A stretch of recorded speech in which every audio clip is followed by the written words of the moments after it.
এখন যৌবন যার, মিছিলে যাবার তার শ্রেষ্ঠ সময়। বিখ্যাত কবি হেলাল হাফিজের কবিতা। অল্প কয়েকটি শব্দ, কিন্তু এর গভীরতা, এর ব্যাপ্তি বিশাল। কোটি কোটি মানুষের কাছে এই লাইনটি জনপ্রিয়। এখন যৌবন যার, মিছিলে যাবার তার শ্রেষ্ঠ সময়। এই হচ্ছে কবিদের সৃষ্টি। একজন কবি যুগ যুগ ধরে বেঁচে থাকেন তার কবিতার মধ্য দিয়ে, তেমনি হেলাল হাফিজ বেঁচে থাকবেন তার এই কবিতা দিয়ে। এখন যৌবন যার, মিছিলে যাবার তার শ্রেষ্ঠ সময়। হেলাল হাফিজের আরেকটি কবিতার বিখ্যাত একটি লাইন, কষ্ট নেবে কষ্ট। কি অসাধারণ কথা, কষ্ট নেবে কষ্ট। কবি হেলাল হাফিজের সৃষ্টি। এরকম অসংখ্য কবি সাহিত্যিক লিখে গেছেন বাংলা ভাষায়। তারা যুগের পর যুগ টিকে থাকবেন তাদের এই লেখনী দিয়ে। বলবীর বল অন্যতম মশির, কবি কাজী নজরুল ইসলামের বিখ্যাত কবিতা বিদ্রোহী। বলবীর বল চিরন্যতম মশির, শিরিনেহারি আমারই নত শির ওই শিকর হিমাদ্রির। কবি রফিক আজাদ লিখে গেছেন, ভাত দে হারামজাদা নইলে তোর মানচিত্র খাবো। রফিক আজাদ আমাদের টাঙ্গাইলের কবি, বিখ্যাত একজন কবি। এরকম বলে শেষ করা যাবে না।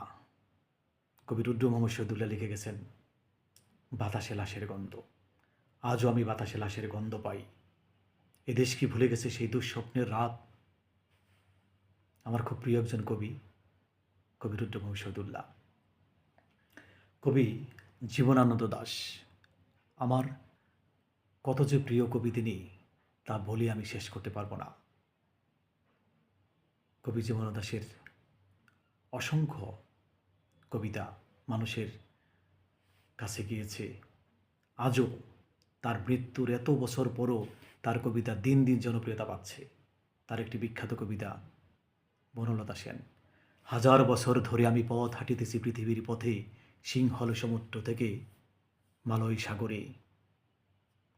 আরেকটি তার বিখ্যাত কবিতার লাইন, আবার আসিব ফিরে ধানসিঁড়িটির তীরে এই বাংলায়, হয়তো মানুষ নয়, হয়তো বা শঙ্খচিল শালিকের বেশে। যতবার পড়ি জীবনানন্দ দাশের কবিতা তত মুগ্ধ হই। আমার মতো কোটি কোটি মানুষ তার কবিতা পড়েন, তার লেখনী পড়েন। এরকম কজনের নাম বলবো। আমার সোনার বাংলা, আমি তোমায় ভালোবাসি।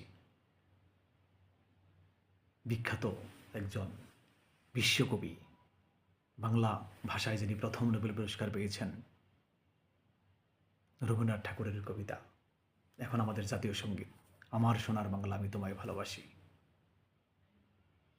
সুনীল গঙ্গোপাধ্যায়ের একটি কবিতার লাইন, কেউ কথা রাখেনি। এরকম অসংখ্য মানুষের, গুণী মানুষদের, বিখ্যাত মানুষদের কবিতার লাইন আছে, যা আপনাকে ছুঁয়ে যাবে, আমাকে ছুঁয়ে যাবে, মানুষকে ছুঁয়ে যাবে। কজনের কথা বলবো। জানালা খুলে দাওয়া হাসান হাবিব, তার লেখা আমাদের কবিতা পাঠ্য ছিল। কাজেই আসুন আমরা সেই সব বিখ্যাত মনীষীদের, লেখকদের, কবিদের বই পড়ি, বইয়ের সঙ্গে থাকি। শেষ করছি হেলাল হাফিজের সেই বিখ্যাত কবিতার লাইন, এখন যৌবন যার, মিছিলে যাবার তার শ্রেষ্ঠ সময়।